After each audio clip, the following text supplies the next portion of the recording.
The story of Pontius Pilate, the Roman governor caught up in the crucifixion of Jesus Christ, presents a narrative that goes beyond religious implications to offer a thought-provoking investigation into history and morality. It explores the intriguing decisions involving Barabbas and Jesus, as well as the symbolic act of Pilate washing his hands, set against a backdrop of turbulent times marked by cultural conflicts, religious tensions, and the influence of political power. Through this exploration, we seek to understand the life choices and eventual destiny of Pontius Pilate, seeking to unravel the mysteries surrounding this significant figure in biblical history. Join us as we discuss the life and tragic death of Pontius Pilate. After all, who was this man? How did he rise to power? Why did he wash his hands and allow Jesus to be crucified? And also, what were the tragic consequences of the wrong choices this man made? Stay with me until the end because you will be surprised. But before we begin, please subscribe to our channel. Just click on the subscribe button below the video, and also, activate the notification bell so that you receive the next videos directly on your devices. Also, in doing so, you help our ministry reach more people who need to hear this message. The early life of Pontius Pilate remains shrouded in ambiguity, with historical documentation providing only scant details about his background. Our understanding of Pilate's origins primarily stems from brief mentions in historical accounts, and the narratives recounted in the book of John and Mark. The potential origins of Pontius Pilate's name and his family background suggest that the name Pontius indicates a possible connection to the Samnium region in central southern Italy. There were prominent figures in Samnium's history named Gavius Pontius and Pontius Telesinus, who led the Samnites during different periods before the region was fully incorporated into the Roman Republic. Pontius Pilate, born 26 BC to a family likely belonged to the equestrian order, which was a middle rank of the Roman nobility. This status was significant because it placed Pilate among the privileged classes of Roman society. The mention of Pontius Aquila, who was an assassin of Julius Caesar, indicates that the Pontius family may have originally been of plebeian origin, where the common people, including farmers, artisans, and merchants, made up the lower social class. They were distinct from the patricians, who were the wealthy and aristocratic families that held political power and privilege in Roman society. But later the family attained equestrian status, which elevated their social standing. According to historical records, Pilate's governorship is believed to have lasted for about 10 years, as mentioned in the Antiquities of the Jews 18:4-2. Traditionally, these years are dated from 26 to 36-37 AD. This duration makes Pilate one of the two longest-serving governors of the province of Judea. As the prefect of Judea, Pilate wielded a degree of civil and religious authority in conjunction with the Jewish Sanhedrin, a council comprising either 23 or 71 elders. His responsibilities encompassed the overall civil administration of the province, entailing the enforcement of Roman statutes, the preservation of public order, and the dispensation of justice. Pilate exercised command over the Roman military stationed in Judea, affording him the capacity to employ military force to uphold order, quell uprisings, and address challenges to Roman dominion. This authority empowered him to oversee the collection of taxes and tributes from the populace of Judea, a critical component of Roman governance essential for sustaining the vast expanse of the Roman Empire. Additionally, Pilate served as the paramount judicial figure in Judea, vested with the authority to preside over trials and adjudicate legal matters. The Roman Empire's conquest and occupation of Judea in 63 BCE marked a contentious period, as the local population resented foreign rule. The Roman occupation of Judea was met with strong opposition from many Jews who sought political independence. This resistance stemmed from the stark cultural and religious differences between the Romans and the Jews. While the Romans adhered to a polytheistic belief system, worshipping multiple gods, the Jews maintained a monotheistic faith centered around one God. These divergent cultural and religious practices created friction and discord between the two groups. They imposed heavy taxation on its provinces, including Judea, to sustain its expansive military and administrative endeavors. The significant tax burden, coupled with other tributes, fueled discontent among the Jewish populace. Roman governors and prefects like Pontius Pilate were appointed to govern the provinces, tasked with maintaining order, collecting taxes, and ensuring allegiance to Rome. However, the exercise of their authority often clashed with the sentiments of the local population, leading to conflict. Their disregard for Jewish religious sensitivities further exacerbated tensions. For instance, their attempts to introduce Roman symbols and statues in Jerusalem, contrary to Jewish beliefs prohibiting graven images, sparked outrage and protest. These cultural affronts fueled sporadic uprisings and resistance movements among the Jewish community. Now come with me in Pilate's judgment hall. Christ stands bound as a prisoner while soldiers and spectators gather around. Outside, the leaders of the Sanhedrin, Priests, rulers, elders, and the crowd wait. Although the Sanhedrin had already condemned Jesus, they refused to enter the Roman judgment hall to avoid ceremonial defilement, which would prevent them from participating in the Passover feast. In their blindness, they failed to recognize that their hearts were defiled by murderous hatred. The priests were under the impression they could easily convince the indecisive Pilate to support their cause. They knew of his past decisions, where he hastily delivered death verdicts for men even undeserving of such a severe punishment. They held little hope that he would handle Jesus' case any differently, and without proper judgment. They appealed that Pilate administer death to Jesus as an act of favor during their crucial national celebration. However, there was a quality in Jesus that prevented Pilate from advancing recklessly. He was also acquainted with Jesus' miracle of resurrecting Lazarus, who had been dead for 4 days. Pilate needed concrete evidence of Jesus' supposed crimes before he could take their drastic step. When Pilate questioned why they didn't carry out the verdict according to their rules, the high priests insisted they required his judgment to make their decision valid.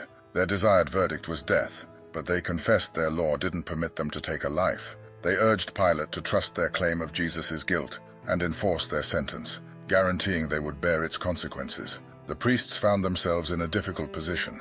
They had to prove that Jesus was violating common laws, which would brand him as a political criminal deserving punishment. The Jews frequently incited revolts against the Roman Empire, which the Romans suppressed vigorously, always on the alert to prevent potential uprisings. Making a false claim, the priests accused Jesus of perverting the nation, forbidding giving tribute to Caesar, and claiming to be Christ the King. All baseless charges. Pilate read their ulterior motive. He didn't believe Jesus was involved in any conspiracy against the government, considering Jesus' humble demeanor and the charges being out of sync. He was convinced the priests had hatched a plot against an innocent man. Amidst the chaos, the priests, scribes, and rulers demanded Jesus' death sentence. The aggressive public further heightened the commotion. Noticing that Jesus wasn't responding to his accusers, Pilate urged Jesus to defend himself, but Jesus remained calm, confident of his innocence. His calm demeanor amidst the tumultuous crowd was reminiscent of a lighthouse amidst storm-lashed waves. Pilate admired Jesus' composure. Wondering if Jesus didn't care about saving his life, Pilate noticed Jesus taking insults and mockery without retaliation. In an attempt to uncover the truth and escape the crowd's pandemonium, Pilate took Jesus aside to question him. Jesus calmly shed light on his mission and clarified that he wasn't seeking an earthly kingdom. He stated that his kingdom was not of this world, which he would have defended if it was. He explained that he was born to bear witness to truth, and those who understood the truth would listen to him.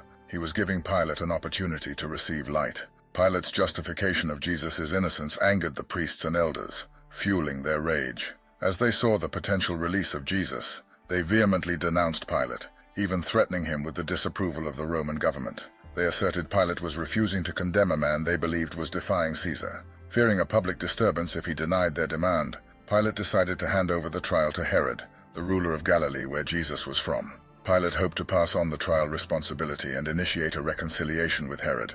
However, Pilate was frustrated and rather annoyed. When the Jews returned with their captive, he asked them what they wanted him to do.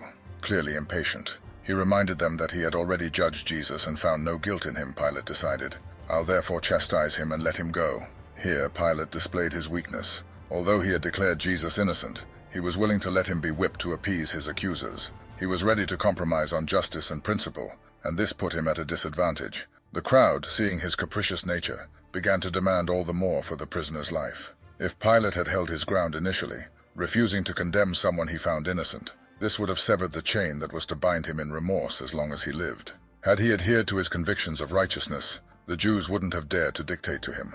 Christ would still have been condemned, but the burden of guilt wouldn't have fallen on Pilate. However, Pilate had consistently violated his conscience. He had exempted himself from judging fairly and impartially, and he now found himself almost powerless against the priests and rulers. His fickleness eventually led to his ruin.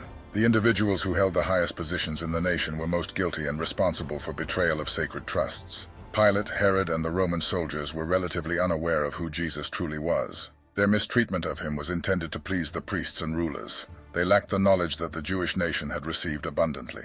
At this point, Pilate still received divine guidance. A message from God cautioned him against the act he was about to commit. In response to Christ's prayer, Pilate's wife received a heavenly vision. While Pilate was pondering what to do next, a messenger managed to pass through the crowd and handed him a letter from his wife, which read, "Don't involve yourself with that righteous man, because I've experienced much distress in a dream today because of him." Pilate washed his hands before the gathered multitude, proclaiming his innocence in the bloodshed of this righteous man. In fear and self-condemnation, turning to the crowd, he declared, "I am free of his blood.